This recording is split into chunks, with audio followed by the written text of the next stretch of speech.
Welcome to the Tampa Bay IIBA. This is an exceptional meeting for us. This is a noon meeting for August 6th, 2026. Today we have the pleasure of having Russell Mears join us. He's going to talk about the theater and illusion of control when dashboards lie. I'm really looking forward to this. Russell is not only a gifted presenter, he's also a member of the International IIBA's Board of Directors. Let's get started with the intro. My name is Thea Soren. I'm the president of the Tampa Bay IIBA chapter. That just means I'm here to help you. If you have a problem, if you have a question, if you have a query, reach out to me through LinkedIn and I'll be glad to respond. Let me tell you about the IIBA just in case you don't know. The IIBA is the International Institute of Business Analysis. Many of us work as business analysts every day, but not everyone knows there's a global organization dedicated to advancing our profession. That organization is the IIBA. The IIBA is the global standard-setting body for business analysis, supporting a community of over 30,000 professionals across 120 chapters worldwide.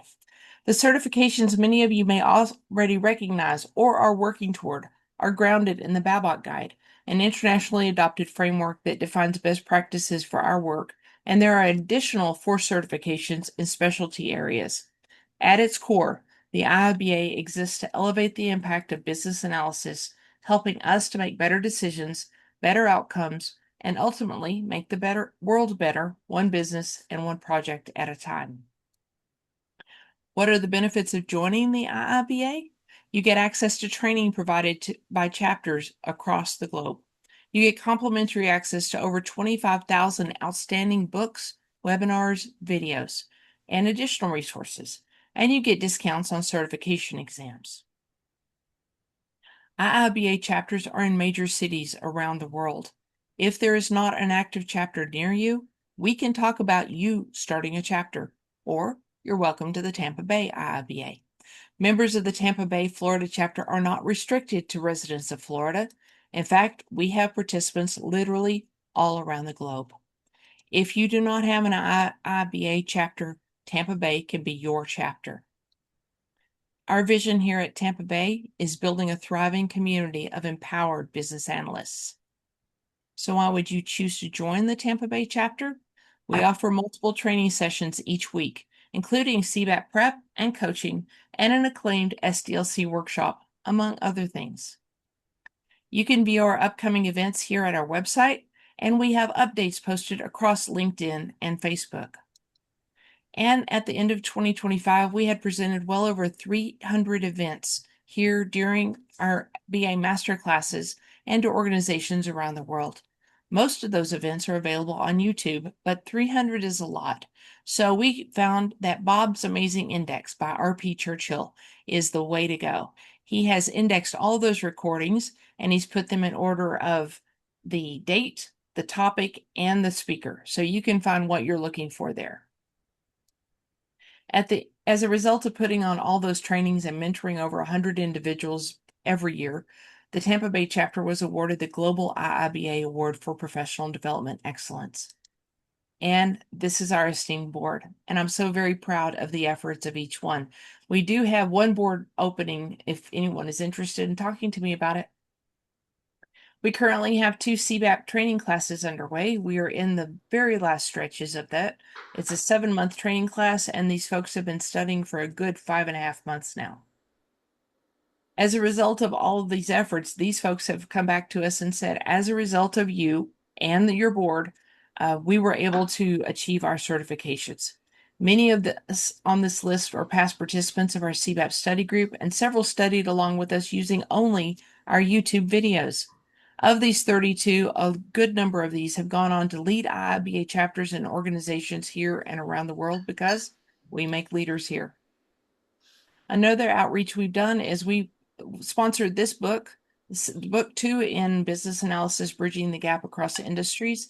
Several of our board members were authors in this book, and we're very proud that it's out there for the community to lift the community. I want to take a moment to appreciate all of our partners. Our number one partner group, though, is you, our IIBA members, and those who participate in our chapter. We are partnered with over a dozen other IIBA chapters worldwide, and mentoring 4 chapters that are just forming. We partnered with the Doback Group based in the UK and these in the Tampa Bay area. And we've also successfully partnered with several recruiting companies and training companies. Our goal, as always, is to elevate our BA community. We partnered with Purdue University's virtual AI master's program. We've linked individuals with experience with their students to help their students get a leg up. Purdue is hosting a virtual speaker series, and several of us who are mentors have participated in that as well. One of the benefits of all these partnerships is that we can give you discounts. Watermark Learning offers you a 40% discount using this code. That means you can get unlimited access to over 1,200 CBAT practice test questions at a 40% discount. Comes out to be about $1 a day. This is the thing that I use to teach my CBAT courses, and students have come back to tell me that they feel that it's very beneficial for them. Adaptive US, who specializes only in business analysis and has over 90 free items on their website, has offered our participants a 20% discount on all live classes and on-demand courses, excluding the IIBA exam vouchers. Adaptive has an impressive guarantee. If you take a certification course and you don't pass the exam when you take it, they will pay for you to retake it twice. That's really standing behind their training. Now, it's time to grab your calendars. This evening, we have our SDLC simulation intro. That's going to be from 7 to 8 Eastern. And this is one of our prerequisites for our upcoming workshop. I'll tell you a little bit more about that in a minute. This is going to be recorded, so those of you who are on the other side of the world, you'll still be able to access it. Next week, we've got 5 recruiters coming. This panel will come to talk to us about what does it take to be a great business analyst according to potential employers. What mistakes do they see us making? What skills do we need to be developing to have jobs in 6 months for those jobs that are opening up? The following week, we have our second simulation prerequisite.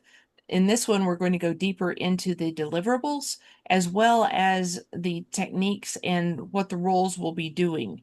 So we're looking forward to that. Then we have our actual SDLC simulation. This is on Saturdays from 10 to 1 p.m. Eastern. And it's going to be like every other Saturday. We've got one here that's going to have 2 weeks in between. We're going to put you in teams of 6 roles. And what you're going to do is literally walk through the SDLC and make real software. On November 7th, we're going to have our final executive demo. You're going to show us what you did, and we'll have awards for you. If you're interested in that, that is on our website. Then we have a variety of other courses that are coming up on Thursdays from 7 to 8. These folks are experienced. They know what they're doing. They're bringing you the best in our BA Masterclass series. On Saturday, September 12th, Dave Verbanik is going to come talk to us about business process management. This is a full-day workshop. You get all of the CDUs and PDUs for that. And then on September 17th, Scott Ambler is going to come talk to us about how to pick the right AI algorithm for your context. I'm really looking forward to that. So all of this is available on our IIBA website. If you go to our website and then go into the events, you'll be able to find that. We also have it on LinkedIn. We put it all on YouTube, and RP Churchill is the easiest way to access all of this, as well as links to all of these different things.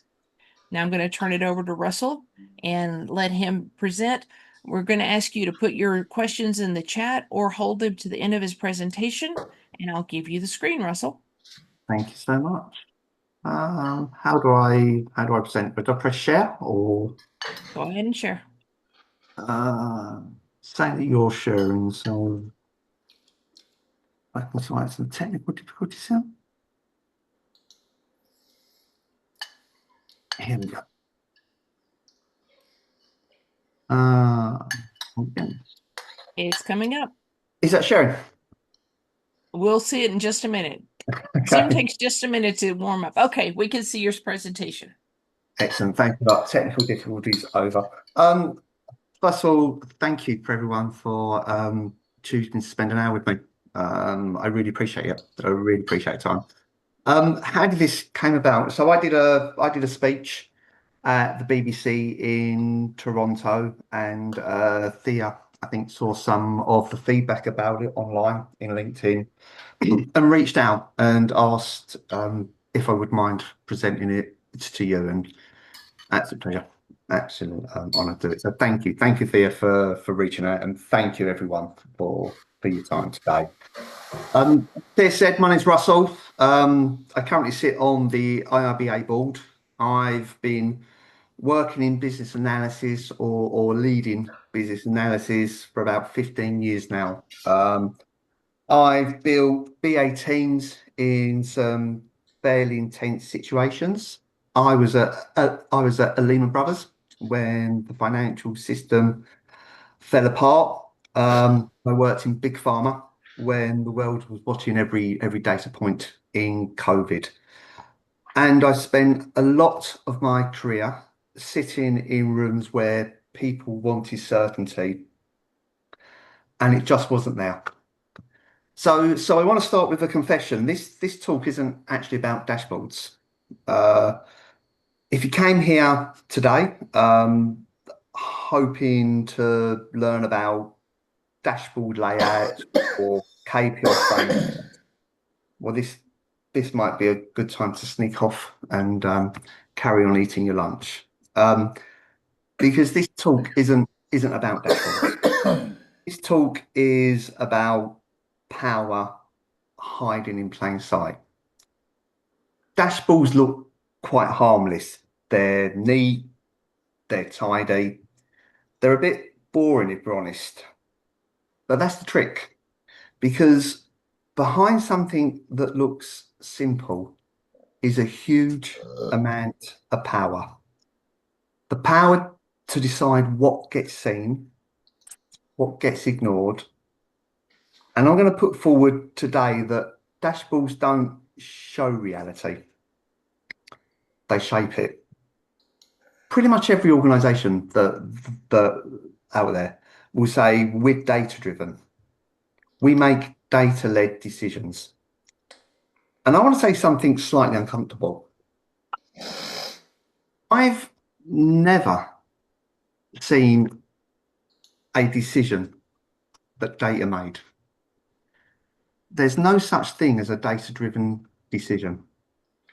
Data doesn't decide, people do.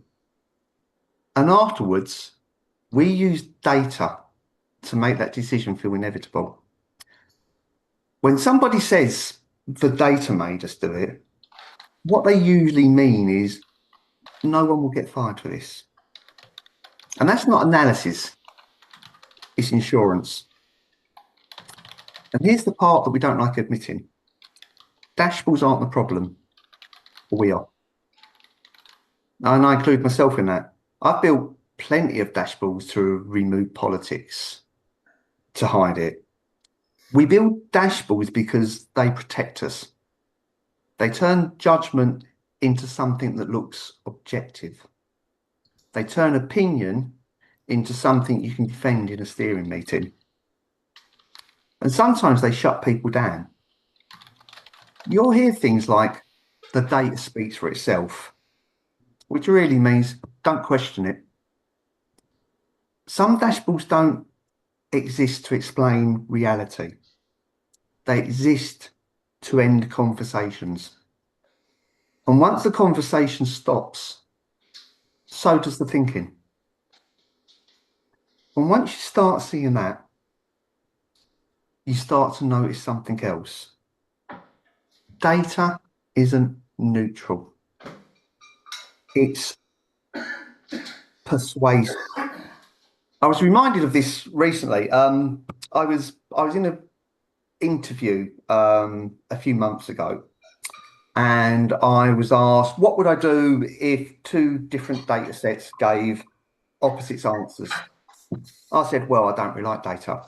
I wasn't offered the job. What I meant was data is always someone's argument. It just gets presented like it isn't. It wears a costume of objectivity two data sets moving in opposite directions aren't contradicting each other. They're two conflicting data sets with two conflicting narratives. And if I'd have said it that eloquently, then perhaps I might have got offered the third job. I don't know. You often hear people say data is the most valuable commodity in the world, and I don't think that's quite right. Data on its own isn't really worth much. If it was, then spreadsheets would be priceless. What makes data valuable is the feeling it gives us, the feeling that we're in control. And that's what we want to see in dashboards, control. The belief that if we measure enough, model enough, visualize enough, then reality will behave itself. And history has told us otherwise, because every time we think we've found a way to control reality, we haven't. We've just tried to change those tools. So I want to go back. I want to go back about 100 years, or as we say in the UK, only the other day. Um, these tools looked like a stopwatch. A man walked into a factory carrying a stopwatch. His name was Frederick Winslow Taylor. Now, Taylor believed that if you timed every movement a worker made, every reach, every pause, you could design the one best way to work. Measure everything, control everything.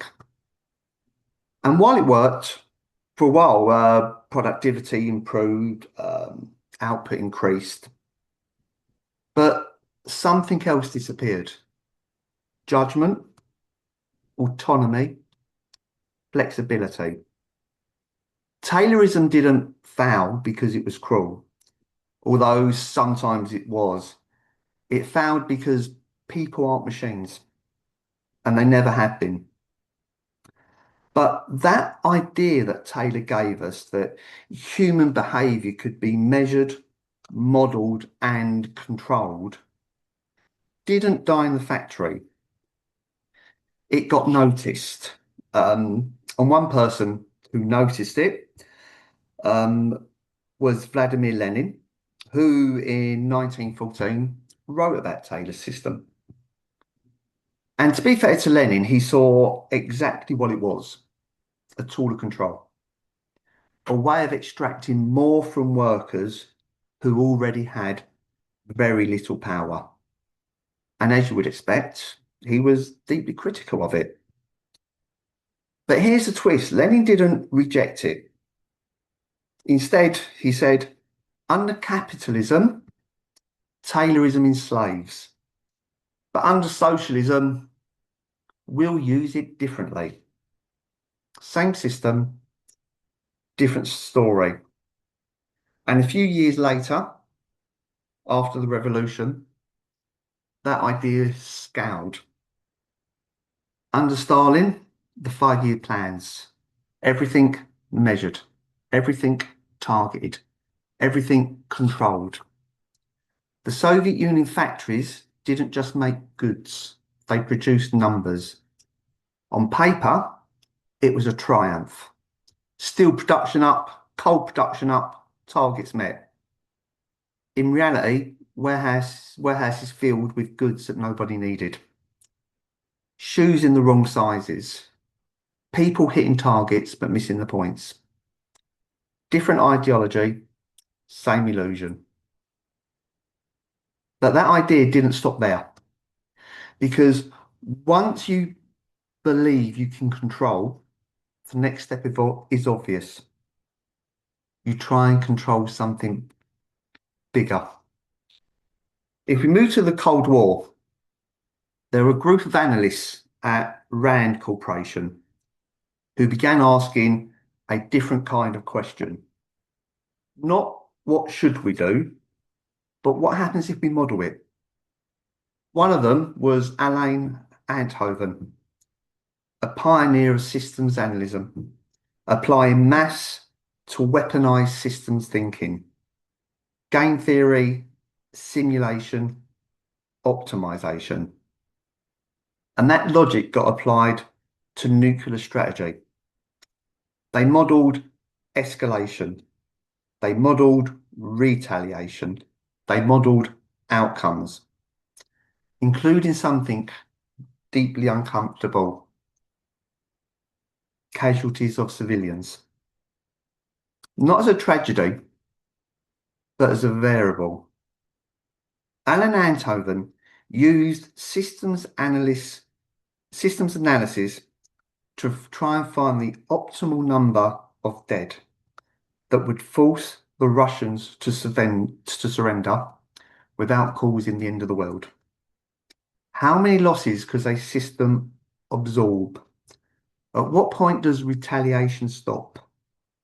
At what point does negotiation begin?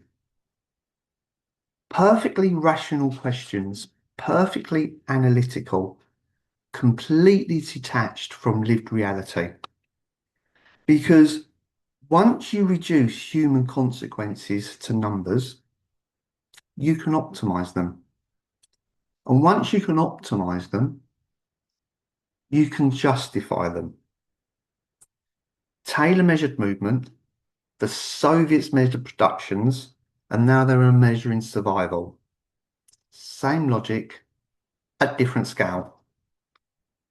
And around this time, Rand commissioned a game. It was designed to test how rational actors behave when operating inside a system of competing incentives. The game was called, and I appreciate that this is a professional environment, Fuck You, Buddy. The rules were simple. Players could cooperate or they could betray. And what the game showed consistently across every group that played it was that the most rational individual strategy was betrayal. Not because the players were bad, but because the system rewarded it. The game was designed to model nuclear deterrence, but what it actually revealed was something far more uncomfortable. When you design a system with the wrong incentives, rational people will do irrational things. Not through malice, through logic. Build the wrong dashboard, reward the wrong behavior, and perfectly reasonable people will game it every time. And this is where it gets uncomfortable, because these weren't bad people. They were smart, rational, doing exactly what the system asked them to do. And that thinking didn't stay in theory. The people building these models, they leave, they go into other jobs, and they take that thinking with them. Now, around this time, something else happens. These ideas didn't just stay in government or the military, they started to move into business. Not as theory, as people. Analysts who trained to model complex systems were now applying that thinking to organization. 10 young American analysts approached the Ford company as a group. They spent the war applying mathematics to military logistics, moving men, moving materials, optimizing systems. Ford Motors at the time was in chaos and they needed analytic firepower. So Ford hired all 10 of them. They became known as the Whiz Kids. One of them was Robert McNamara. He rose through Ford using exactly the same logic Taylor had pioneered. Measure everything, model everything, optimize everything. Control through data, through system thinking. By 1960, he was president of Ford, the first person outside of the Ford family to hold that role. Then Kennedy recruited him as Secretary of Defense. And McMahon brought the Ford production line directly into the Pentagon. The same thinking that had optimized car manufacturing would now be applied to fighting the Vietnam War. In 1961, McMahon called our systems analyst friend Alan Enthoven. The same man who had modelled nuclear casualties at Rand was now involved in modelling the war in Southeast Asia. And American commanders created a metric called body count. The more enemy killed, the closer to victory. Taylor stopwatch, McNamara spreadsheet, same logic, different jungle. And the numbers look good. Targets were met, kill counts increased. Sometimes the numbers were guessed, sometimes they were exaggerated. Sometimes civilians were counted as fighters because the dashboard said that meant success. But remember again, the system rewarded betrayal, not because the soldiers were bad people, but because the incentives were wrong. And the Vietnam was lost. The same idea that failed on the factory floor failed in the jungle, but still it didn't die. It migrated. Same logic, just applied somewhere new. Control, measure, illusion, failure. Now it's easy to look at that and think, well, that's war, that's extreme. But the same logic then shows up something closer to home, in particular to my home in the UK. Alan Enthoven didn't stay in America. He was asked by the UK Prime Minister at the time, Margaret Thatcher, to bring the framework to Britain to advise on how our National Health Service could be run using targets, performance indicators, and internal competition. Margaret Thatcher introduced internal markets in the 1980s, but it was a successive Prime Minister, a few down, Tony Blair, who scaled it.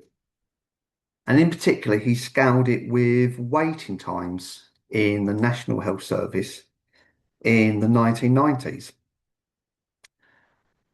And hospitals adapted, not always by improving the care, but by improving the numbers. Famously, during this time, a role was introduced called a hello nurse, and it was created by the hospitals. There was a nurse positioned at the entrance to a ward to say hello to a patient, not because she gave immediate care, but because her greeting stopped the clock on how long it had taken a nurse to see a patient. The waiting time target was met and the dashboard looked keen. Some hospitals removed the wheels from trolleys, so patients technically weren't on a trolley and they didn't count in the waiting figures. Corridors were reclassified as wards. And remember the game, rational people, wrong incentives.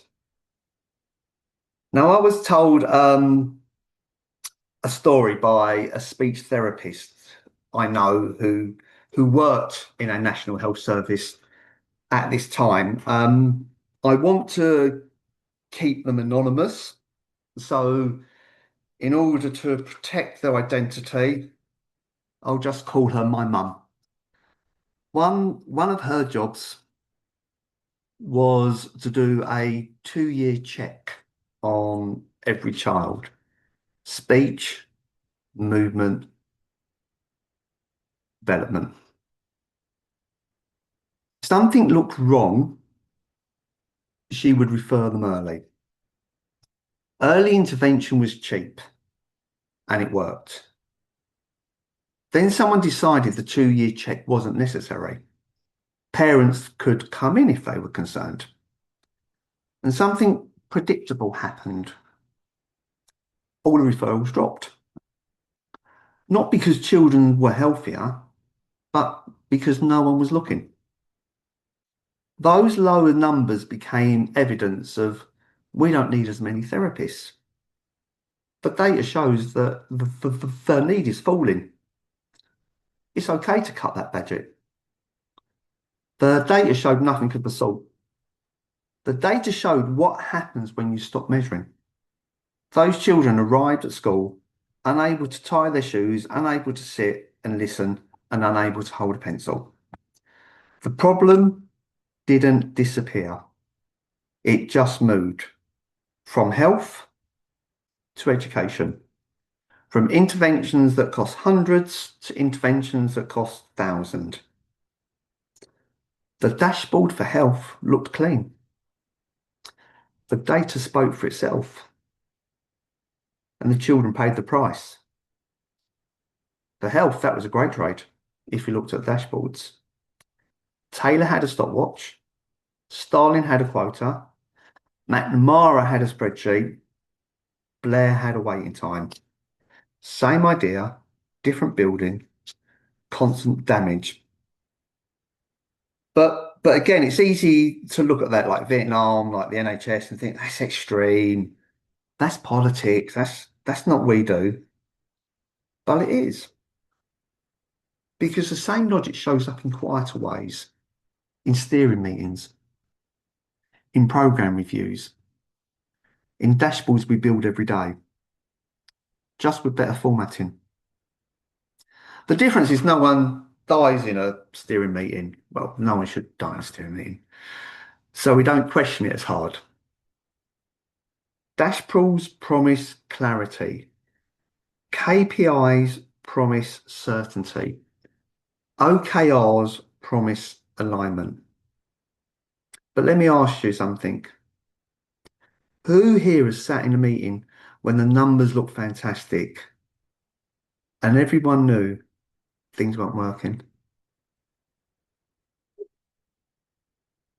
Dashboards don't lie maliciously.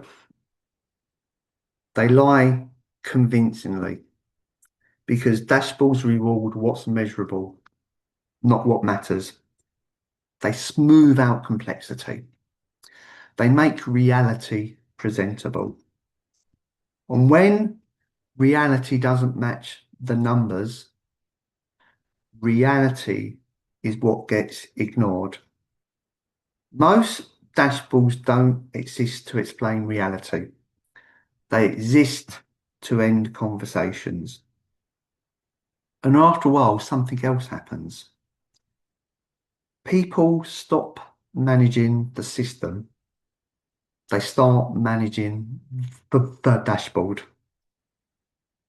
And once that happens, the dashboard becomes the system. People stop living in reality.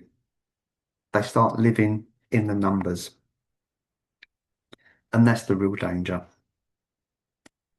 Now, when metrics weren't enough, organisation tries something else.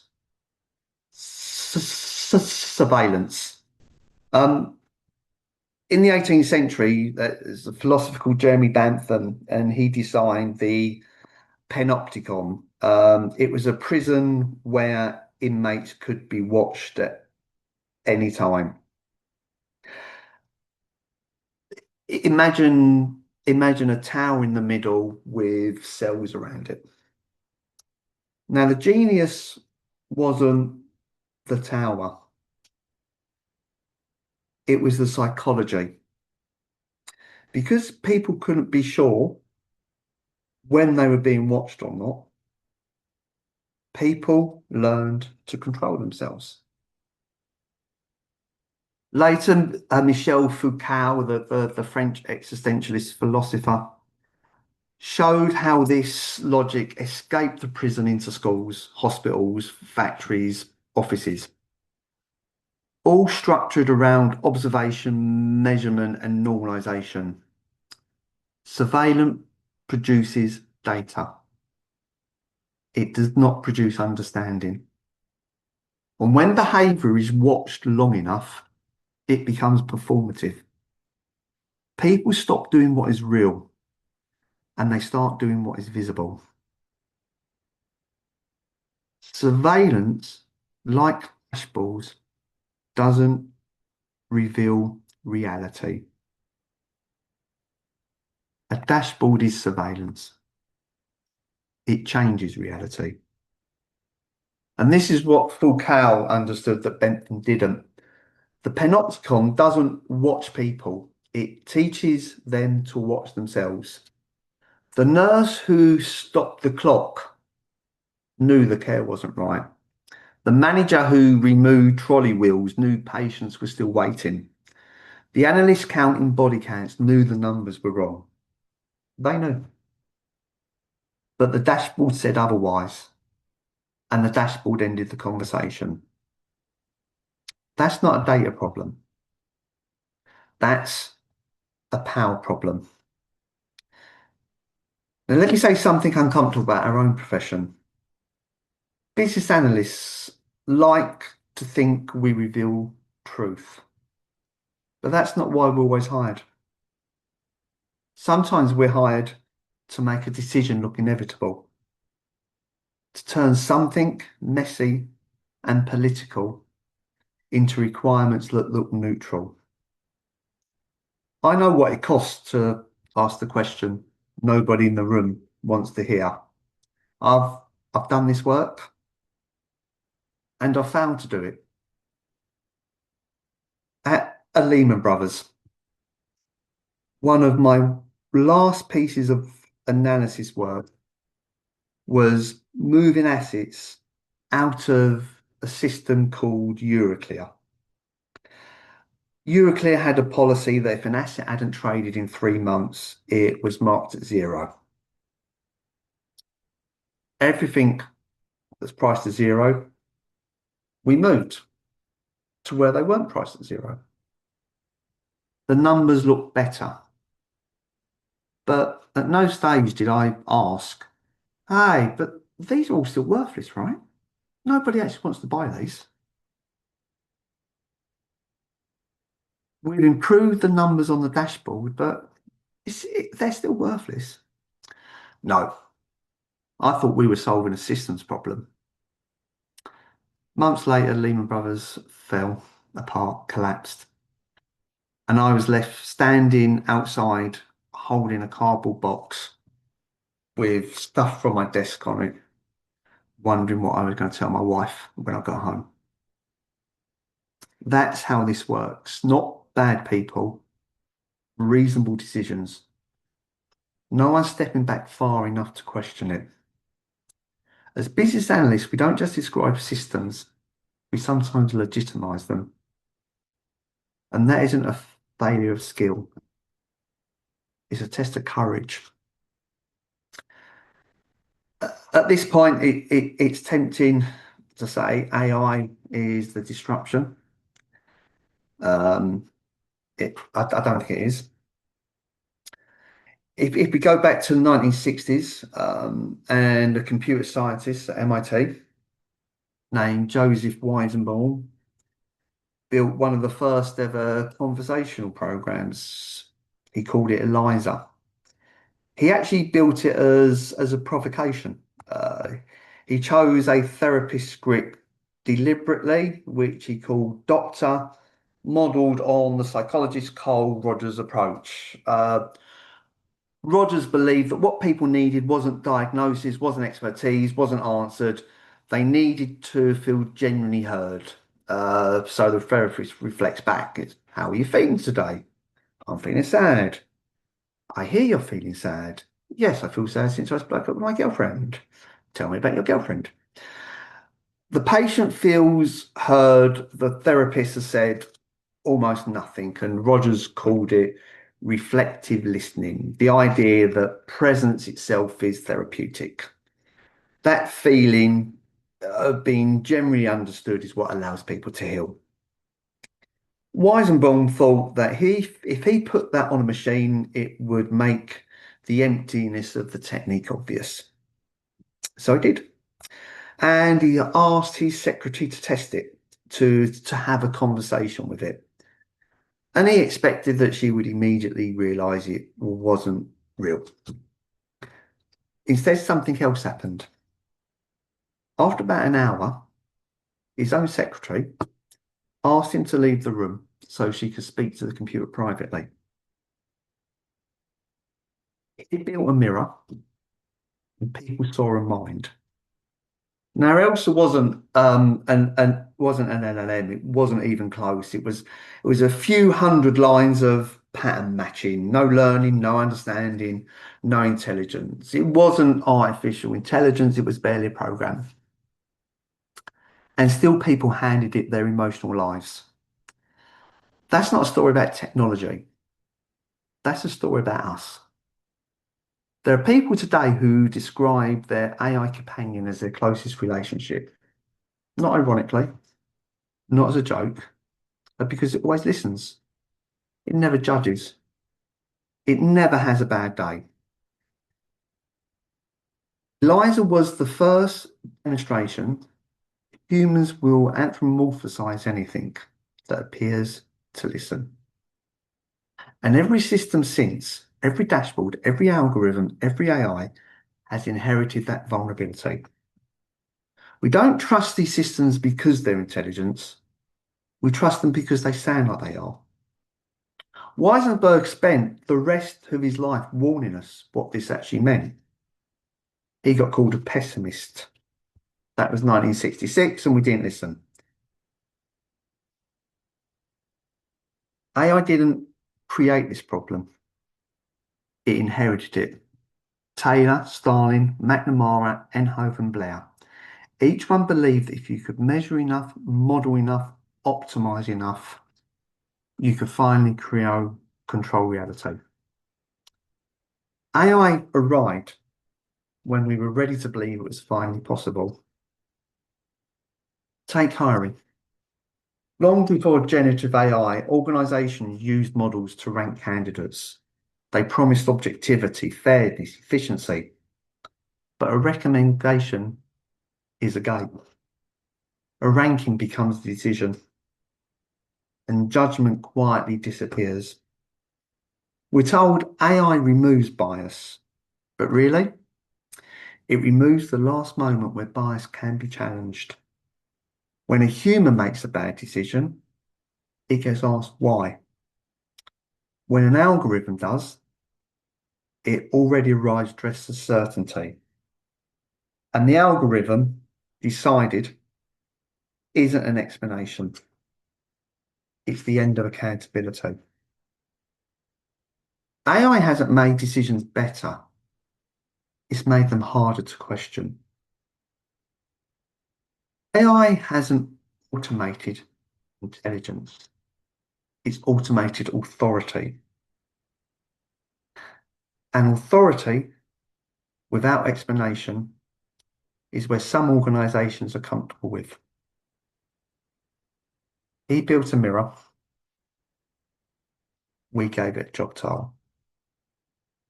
And this is where we stand between systems that speak in probabilities and organizations that want certainty. Your job is not to reject data. Your job is to slow the leap from correlation to certainty. Prediction is not understanding. Confidence is not truth. Your job isn't to control reality. It's to defend it. because the most dangerous moment is when the numbers look perfect and nobody says, but this isn't what's happening. The next time somebody shows you a dashboard, ask, what do we stop measuring to get to this number? What narrative am I being told? What data sets being ignored? That's it. That's the data. Thank you very much.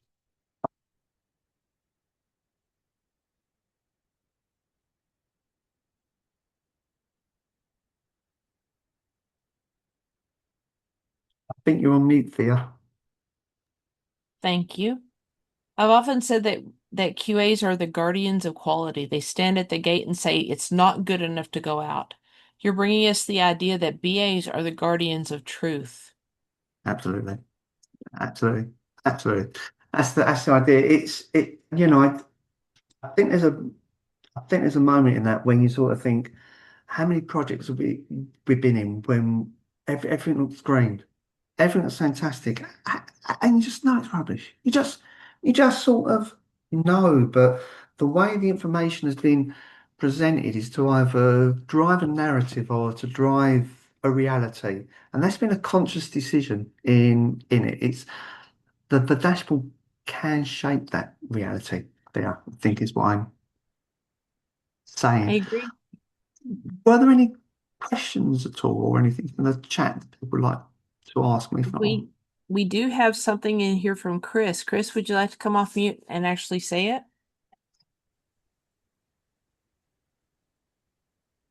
There you are. I wanted to say thank you for the history and the thank you. insight. Really important to have the context. And I'm curious because I've done a lot of triage work coming in and turning around businesses that are on fire, and they usually have Yeah. a deadline of weeks to months before they're going to go out of business. Wow. Yeah, so you're one of the first people I've met in a meeting like this that has had that experience at a scale far beyond what I've had Yeah. to deal with. But I'm curious if you've seen the same experience in a non-triage, proactive situation. Like I'm about to do some job costing, and I'm tying incentives to it because job costing leads to so many issues in the company. Like Yeah.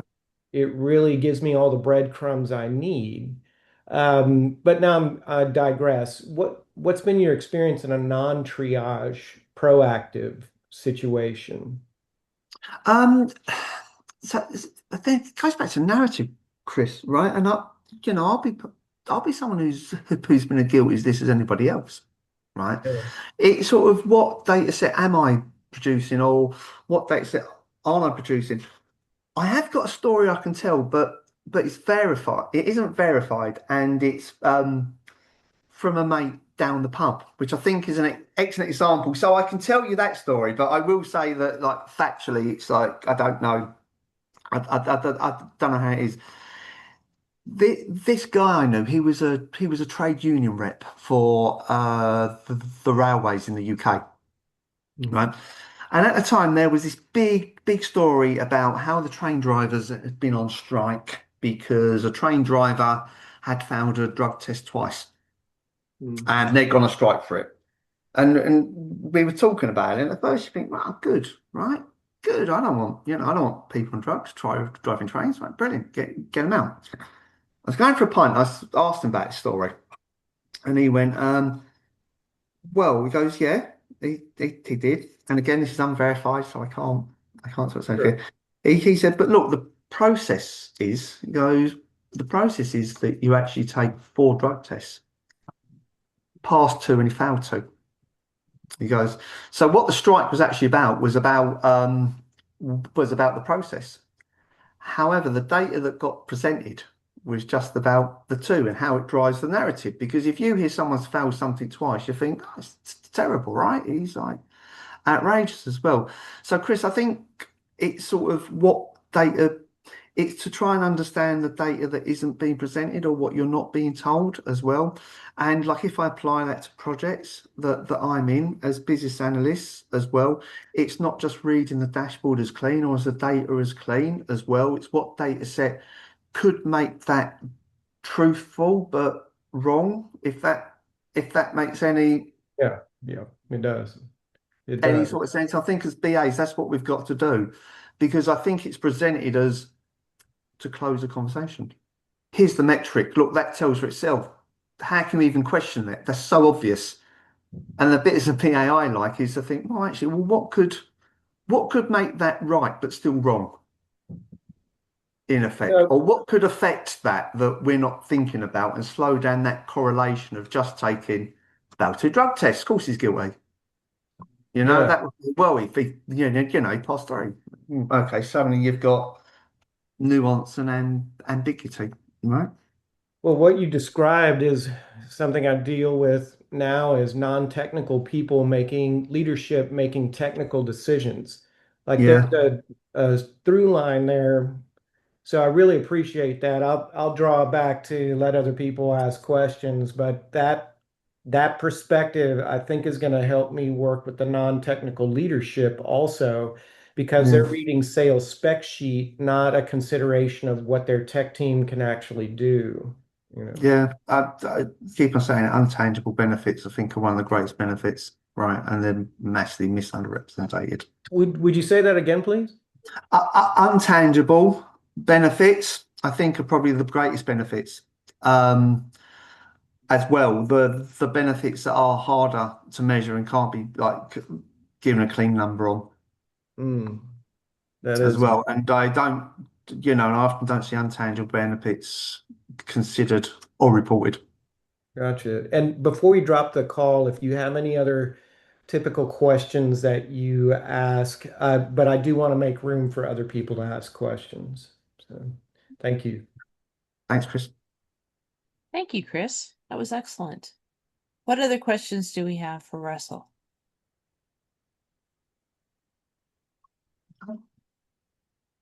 Russell, sounds like you covered all of the bases. We don't have any Well, questions. We're good. thanks a lot for your time, everyone. I really appreciate it. Russell, I want to comment on your bravery. You brought up something that it it takes some bravery to be able to say, "Hey, wait a minute, we're doing this wrong. It's being done wrong all over the place." And you're shining a spotlight on this issue. And we don't always see it in our organizations, but we have to stay aware or we won't see it. I think as well, a theory. I think we're in a unique position to do it as business analysts, right? I mean, if we do if we do the role, or we're allowed to do the role as it should be done, the organisation should be grateful for us raising these questions. I appreciate that's not always the case, right? I appreciate that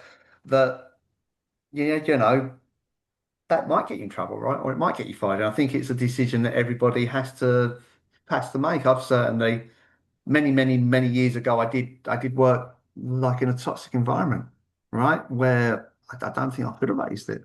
Right? It was just make it through and I was planning my exit as soon as I got there, really. Um, but environments that I think allow you to question and allow you to ask these questions and allow you to challenge are the ones that we want to work in. Do you have other questions, core questions that you would ask, like one, two, or three questions that come to mind? I don't have a template. I don't Yeah. have a template, Chris. It's sort of it's allowing yourself not to think. I think sometimes something is presented where like the data is so obvious, and you're made to feel like if you question it or you cannot see how alarmingly obvious that you're stupid, right? If you can't make that assumption, it is so obvious. How can you even question it as well? And it's having the bravery to say, "Wait a second, I just want to slow down on this. I Mm. just want to think about it. What did you drill?" And I find that those, in my experience, are the more sort of senior sort of leadership people that I've dealt with, the ones who sometimes aren't just looking at a number and being railroaded by it. Okay. right? Because that dashboard has been designed to tell you a story, to tell you a narrative, and it's sort of appreciating that it's not a boring set of numbers. Okay. Somebody's positioned that number above that one for a reason, or they've left that this for a reason, or there's this for it's to drive a narrative. And I think as an individual, you have to look and try and understand what the narrative you're being told and what doesn't want to be asked. All right. That's very helpful. Thank you. You have a question from Jenny. Jenny, would you like to come off mute? Come on screen? I agree with you when you said being brave isn't easy. You have to have the wherewithal and confidence to say, hey, how are we going to actually prove this? And I guess, Russell, I was wondering, should we be asking a question like, well, how can we confirm that these data points are the right ones to measure Yeah, effectiveness or to prove the absolutely. Absolutely. Well, yeah, it's someone not so much on, well, it is what not the right one, but what data points aren't we considering that could prove these wrong, right? yes? What data points aren't included in this that will contradict this or blow it out of the water? I suppose going back to Chris's point, that'd be like one of the questions to ask. What hasn't And been considered here that might, what hasn't been considered here that might not make this the case? yeah. Yeah. Right. And I might not Yeah. say your numbers are lying. I would try to say it in a positive Yeah. way because I'd be afraid of getting my head cut off. It's psychological and safe. It's not always down to the individual, right? I don't want people to walk away and say, "Oh, I'm not asking that, so coward, I'm not brave," or things like that, right? It's the environment that you're working because I haven't asked it loads of times, right? I'm not going to sit here and say, "Oh, I'm some sort of, brave, strong man who asks this every time and gets it done." There's been plenty of times in my career that I haven't felt comfortable or I felt I haven't had the psychological safety in the environments to do it. So, I've just shut up. Has the outcome been worse for that? Yeah, probably. Did we deliver the right ring? Probably not. But I still sort of went, okay, I'll get paid, but you don't have it. So please don't think that it's, you know, down to you. I think it's down to a combination, right? First of Yep. all, wanting to challenge things and then being given the psychological safety to challenge it and take it through. Stuff gets railroaded through all the time, right? I Yep. mean, we Well, know that. I like to use the phrase, let's test this. How could we find data that says that this is not true? Yeah, And if they will allow you to do that, you yeah, can pursue, what are negative tests to this situation? yeah. Yeah, no, it's a really good point. Was that saying that if you can find a way, you can say anything as long as you can find a way of saying it, right? And it's knowing the Right. individuals and knowing the people. So I think a solid question is like, are there any data sets we have that would disprove this or Mm-hmm. would give us a different outcome? That's a Right. neutral question, but quite a powerful one. I agree. We always want to get to the truth. And if we Yeah. can't get to the truth, we're not just trying to make our boss happy. We're trying to get to the truth. Mm. Well, Russell, we are nearing the end of our time. Thank you so much for giving us your time today. I realize it's what, Coming. 6 o'clock there, in the UK. Thank you for joining us from across the pond. And Anytime. we really appreciate you giving us this insight. This is a new way of thinking about it. Thanks a lot. Thanks everyone. And anyone wants to sort of follow up, I'm on a LinkedIn and you can find me and any feedback would be appreciated. Take care. Sure, sure. We've got Anyone. smart people here. They give good feedback. All right, Russell, I look Well, forward to talking to you next time. I'll see take care. y'all next time. And we do have another meeting tonight at 7 to 8 p.m. Eastern if you're interested in the learning about the software development lifecycle. I'll talk to y'all later. Bye, guys. Thank you.